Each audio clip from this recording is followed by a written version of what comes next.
Llama poderosamente la atención cómo en la Biblia a veces aparecen algunas verdades históricas proclamadas por profetas con unas terminologías, con unos adjetivos muy duros. Entre esos, por ejemplo, eh, muchos profetas no escatimaron en transmitir del deseo de Dios a través de la boca de los profetas, cuando estos decían, por ejemplo, ustedes se han prostituido y han abandonado a Dios, ya que el término prostitución, en este caso puntual, refiere a esta persona que es capaz de entregarlo todo a quien a su vez no le apuesta nada. O sea, no es que yo tenga un vínculo afectivo a ti, no hay una fidelidad a ti. Y por supuesto va vinculado también a una de las entregas pues más absolutas, más hermosas y más exclusivas que la doctrina de fe, pues yo no solamente diría cristiana, sino judeocristiana, siempre ha mirado a Dios con agrado, que es la exclusividad en el amor. O sea, usted puede ser una persona servicial, usted puede ser una persona que cuida a su prójimo, usted puede ser una persona amiga, pero la parte de entrega total de eso que, por ejemplo, nos dice el Génesis, el hombre dejará a su padre y a su madre y los dos se unirá a su mujer y serán una sola carne, ahí en cierta forma habla de ese vínculo de unidad inquebrantable bajo el deseo de Dios, que habla de la exclusividad y la fidelidad.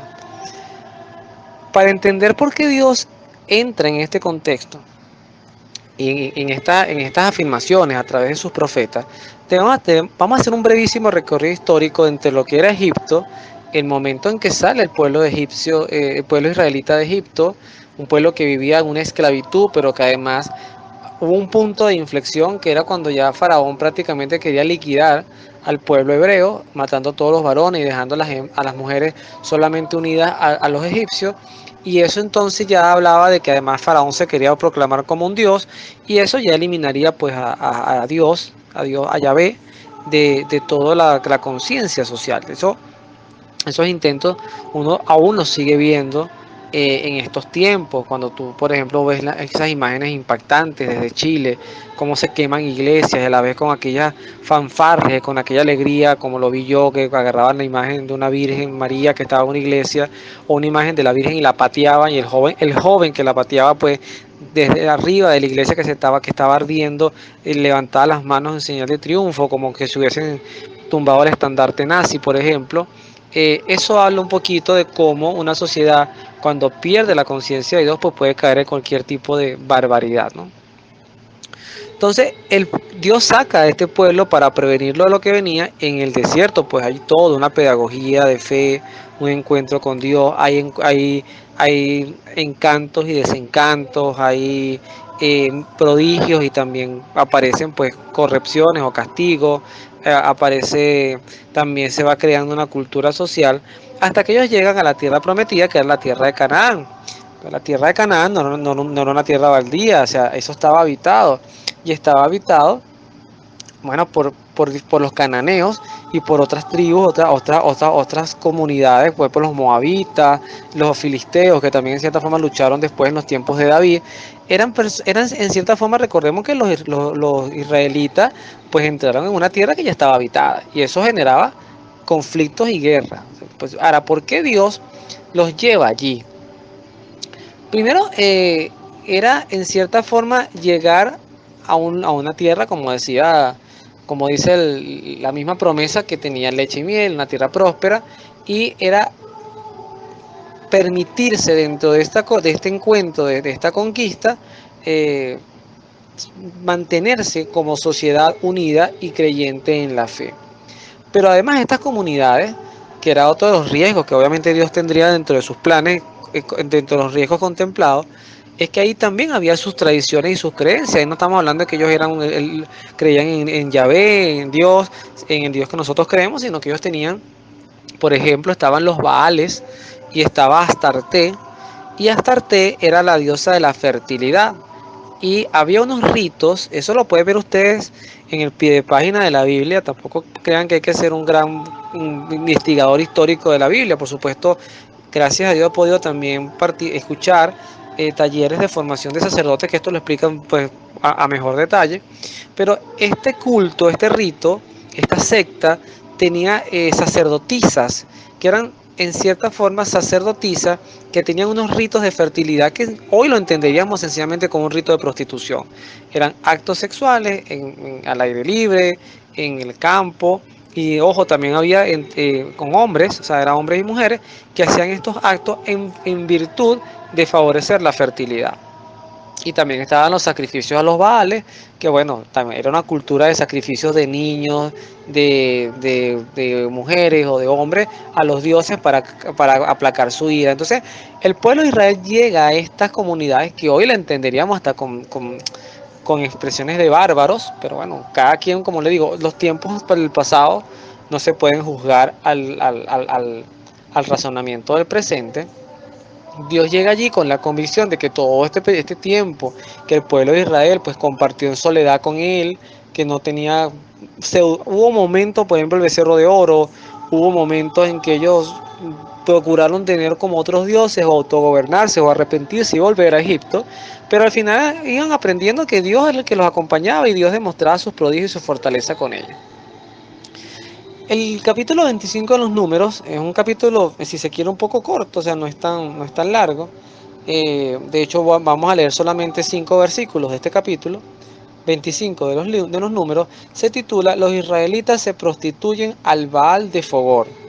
Estamos hablando de dioses paganos que también hago un paréntesis muy puntual. Algunos exorcistas hablan inclusive de que eran ritos demoníacos, aunque no se entendiera así, ni siquiera había una concepción muy clara del demonio, pero sí ha habido experiencias en exorcismo donde han salido nombres, y esos nombres, bueno, habla de yo soy Baal, o otro tipo de rito, como también ocurre en la santería. Hay un texto de un padre que se llama Rafael Troconis, que se llama La santería, un desafío para nuestra fe, y él hablaba que en un rito de exorcismo, pues cuando le preguntaban al demonio quién estaba dentro de la niña, que en este caso es parte del testimonio, el nombre que salió era Changó. Entonces, ahí en cierta forma te dice, y hay sacerdotes que lo expresan así, y creo que también Pablo nos lo deja saber, que cualquier rito que no sea Dios es un rito que de cierta forma favorece al mal, favorece al demonio, porque nos aparta el corazón de Dios. Por eso es que hay que tener cuidado, ya lo voy anticipando con estos ritos, que si el espíritu de la Navidad el 21 de diciembre, que si el rito para bañate en esto porque eso te da prosperidad, que si colócate este collar, que si échate este ungüento, porque esos son ritos que donde Dios, el Dios que tú y yo conocemos, el Dios que vamos a conocer hoy no está presente. O sea, Dios no nos invita a desviar nuestra atención en eso. Dice esta primera lectura, ¿no? Como les decía, se titula Los israelitas se prostituyen al Baal de Fogor. Dice, Israel se instaló en Sittim y, y el pueblo se entregó a la prostitución con las hijas de Moab. Ellas invitaron al pueblo a sacrificar a sus dioses. El pueblo comió y se postró ante los dioses de ellas. Israel se apegó al Baal de Fogor y se encendió la cólera de Yahvé contra Israel. Yahvé dijo entonces a Moisés, apresa a todos los cabecillas del pueblo y empálalos de cara al sol ante Yahvé. De este modo se apartará Israel la cólera de Yahvé. Moisés dijo a los jefes de Israel, que cada uno mate a aquellos de sus hombres que se prostituyeron con el Baal de Fogor. Palabra de Dios, te alabamos, Señor. Yo sé que muchos van a pensar inmediatamente decir, bueno, pero ¿cómo es posible? Estamos hablando de un Dios de la misericordia, entonces este Dios manda a empalar, ni siquiera estamos hablando de decapitar, sino una muerte bien, bien terrible a unas personas por adorar a dioses falsos.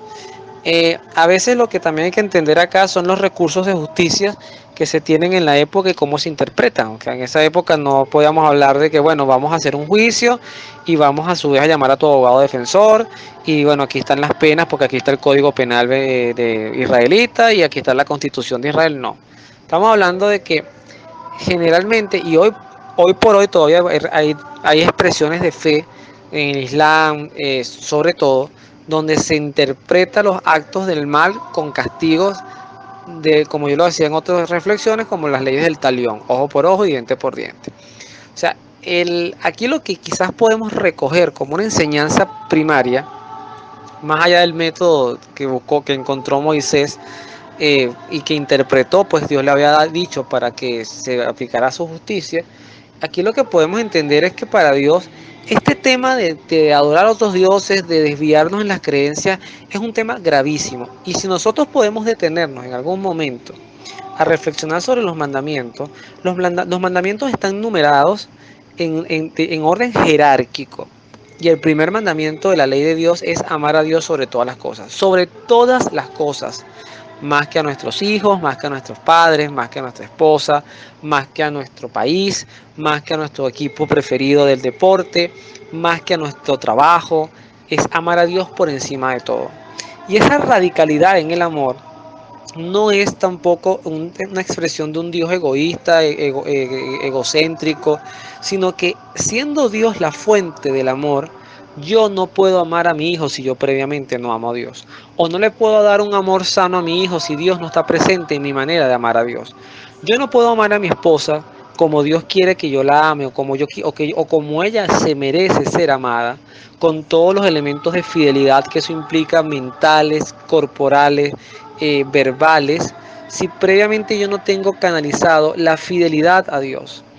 Y esa minudencia, esas pequeñeces que pareciera una tontería entre leer un horóscopo y vamos a ver qué me dice mi signo hoy, hasta un espíritu de la Navidad o hasta un collar como amuleto, esas cosas que parecieran insignificantes, me recuerdan una vez una reflexión que hacía un sacerdote que daba charlas sobre temas matrimoniales. Y él decía que hay pecados que sencillamente no tienen grises, no son blancos. Bueno, esto fue un pecadillo, pues, o sea, mira, y vamos a centrarnos en esta pregunta. No sé si ya la he hecho en otras oportunidades, sí sé que la he reflexionado en otros momentos, pero no sé si en estos episodios de A la Luz de la Fe lo he hecho. Si no, permítame por favor repetirlo. La reflexión era así: supongamos que un matrimonio que tiene 50 años, un día la esposa se sienta ante su esposo y le da estos ataques de ansiedad emocional, de querer aclarar dudas. Qué terrible debe ser vivir con una duda todo un matrimonio si tu esposo alguna vez te fue infiel o viceversa, ¿no? Pero este caso puntual decía, supongamos que la esposa le pregunta al esposo: amor, en estos 50 años que nosotros hemos estado juntos, ¿tú alguna vez me has sido infiel? Y el esposo le responda: bueno, amor, yo te he sido fiel un 98% en estos 50 años. 98% es una cifra muy alta. De hecho, si a uno le detectan un cáncer y el doctor te dice, tienes un 98% de curarte, usted dice, wow, la probabilidad es muy alta. Pero para la esposa, en ese momento, su mirada, su preocupación y su atención va a estar en el 2%. Ella no se va a fijar en los 98%, que puede representar unos 49 años de fidelidad absoluta, sino se va a centrar en quién fue o con quién fue que tú me fuiste infiel en estos 50 años que tú has manchado y has acabado con nuestro amor, porque por ahí se va a ir la historia, porque genera un dolor emocional. Hay pecados que no tienen grises, que el porcentaje es todo o nada, y el amor a Dios es así. El amor a Dios tiene ese nivel. Es lo mismo, vamos a verlo en un caso contrario, una persona que le detecten unas células, se haga un examen integral, de todo de sangre, de placas, radiografía, y de repente le diga al doctor, el doctor, ¿cómo me encontró? Y el doctor le dice, mira, te encontré en 98% bien. Hay un 2%, unas células ahí que me gustaría revisar, pero mira, 98% te encuentro bien. Pues yo estoy seguro que esa noche ni usted ni yo vamos a dormir pensando en qué será ese 2% y de dónde derivará, o a dónde me podrá llevar. Ese tipo de pensamientos absolutos, y fíjense que son instintivos, yo los voy hablando y inmediatamente muchos de ustedes me dirán, tienes razón. Es lo que marca la pauta de esta radicalidad en Dios a la hora de decirnos, y lo dice con un lenguaje de madurez total. O sea, no se los digo por mal, es que yo soy Dios.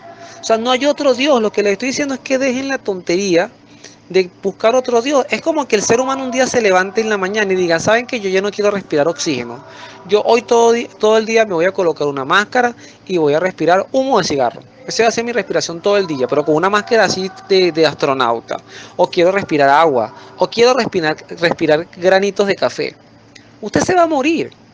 Porque lo único que el ser humano puede respirar para que se mantenga con vida es oxígeno. Puede ser que en algún momento pase un aire contaminado y te haga toser, te dé una alergia. Nosotros los que somos muy alérgicos pues sabemos lo que estamos hablando. Pero usted necesita respirar oxígeno y la fe solamente necesita a Dios. En ese punto es donde San Pablo en su carta a los filipenses nos regala un texto muy hermoso. Es una exhortación. En el capítulo 2, perdón, en el capítulo 1, versículo 27 al 29, al 30 nos dirá San Pablo: sigan firmes en la fe. Y dice el texto: solamente procuren que su vida esté a la altura del Evangelio de Cristo. Permanezcan firmes en un mismo espíritu y luchen con un solo corazón por la fe del Evangelio. Ojalá lo pueda comprobar si voy donde ustedes y si no voy, pueda al menos oírlo. No se dejen intimidar por los adversarios. Este será un signo seguro de que ellos van a la ruina y ustedes a la salvación.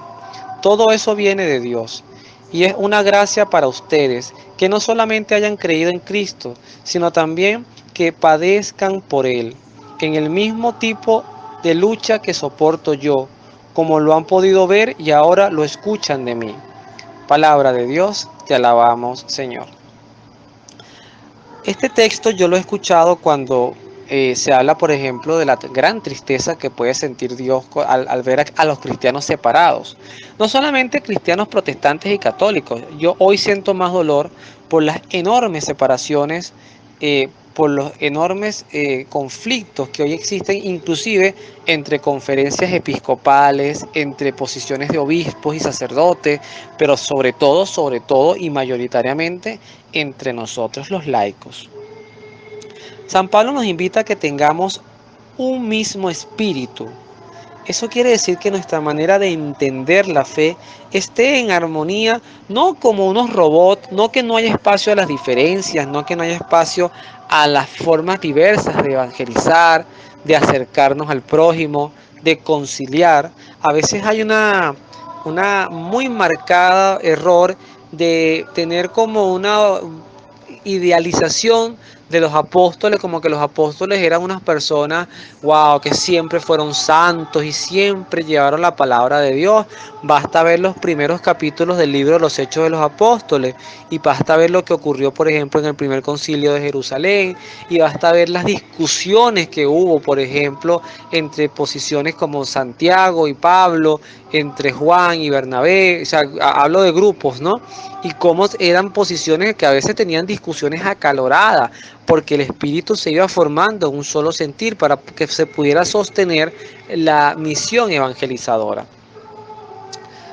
Hoy, por ejemplo, y voy a decir la fecha, 21 de octubre del año 2020, salió una noticia que, bueno, debe estar siendo tendencia hasta en las redes sociales, lo supongo, donde afirman que el Papa Francisco, nuestro Papa actual, afirmó que estaba a favor de que se le diera un estatus legal civil a las personas que tuvieran una condición de homosexualidad. En cierta forma, ya todos los medios lo interpretaron, inclusive medios oficiales católicos, como que el Papa estaba invitando a que las uniones civiles homosexuales se legalizaran. Y es posible que sea cierto, ojo, porque consulté dos portales que son de mucha credibilidad católica, como Así Prensa e Infocatólica, y es el titular que tienen primario allí, ¿okay? Y lo colocan sin un juicio de valor, solamente colocan lo que el Papa afirma, y yo conozco las posturas de estos dos portales. Y no les voy a negar que me generó una gran preocupación, ¿no? Uno se le empiezan a mover cosas, no por un tema, no vamos a tocar el tema que si la homofobia, que si la discriminación, no me quiero centrar en eso. Me quiero centrar en el caminar de la iglesia, lo que el catecismo ha protegido y cuidado en torno a la defensa del matrimonio en razón de una unión natural. Pero a la vez vemos como lo que dice San Pablo en esta expresión: no le teman a sus adversarios. En cierta forma lo que trata de decirnos es que no tratemos de acomodarnos al mundo, aunque todo el mundo pareciera ya irreversiblemente caminar hacia la legalización de estas cosas y del aborto, de la eutanasia y de la vida artificial y de la clonación y de para ustedes contar tantas cosas que van a ocurrir, así como ustedes pueden darse cuenta como no, por ejemplo, en nuestro país Venezuela ya se abrieron las posadas, se abrieron las discotecas, se abrieron las playas y las iglesias todavía nada, porque para muchos gobiernos pues es cómodo que las personas aprendan a practicar su fe en sus cuatro paredes y los templos pues queden descuidaditos. Esas son políticas que es importante también tener muy presente, como la iglesia siempre, y va a ser así siempre, va a ser la enemiga de la sociedad, la enemiga del mundo, la que, no, la que te prohíbe todo. Este, yo le decía a mi esposa, y les comparto pues un testimonio muy personal, decía, mira, así como hay momentos en que los venezolanos, muchos, y muchos que están escuchando este audio, pues pasaron por eso, sintieron que tenían que irse de este país porque sencillamente este país ya estaba privándoles todas las oportunidades, tanto ellos como sus hijos. Y eso yo lo entiendo perfectamente y no lo voy a juzgar. Va a llegar un momento en que posiblemente el planeta se va a convertir en un lugar tan detestable para las personas santas, y no lo digo ni por mí ni por ti, no lo digo por la santidad real, las personas que tienen un amor tan grande por Dios, que van a decir como decía Santa Teresa de Jesús, tan alta vida espero que muero porque no muero. Ya no van a querer estar aquí.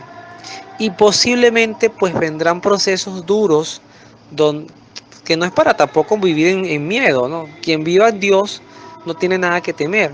Pero como los que vivieron Sodoma y Gomorra, sea histórico o no, pues lo que refleja Sodoma y Gomorra es como una sociedad que se entrega a la vivencia de sus instintos, de sus placeres, donde todo el mundo viva cómodo, sin cuestionamiento, al final marcan su propia destrucción.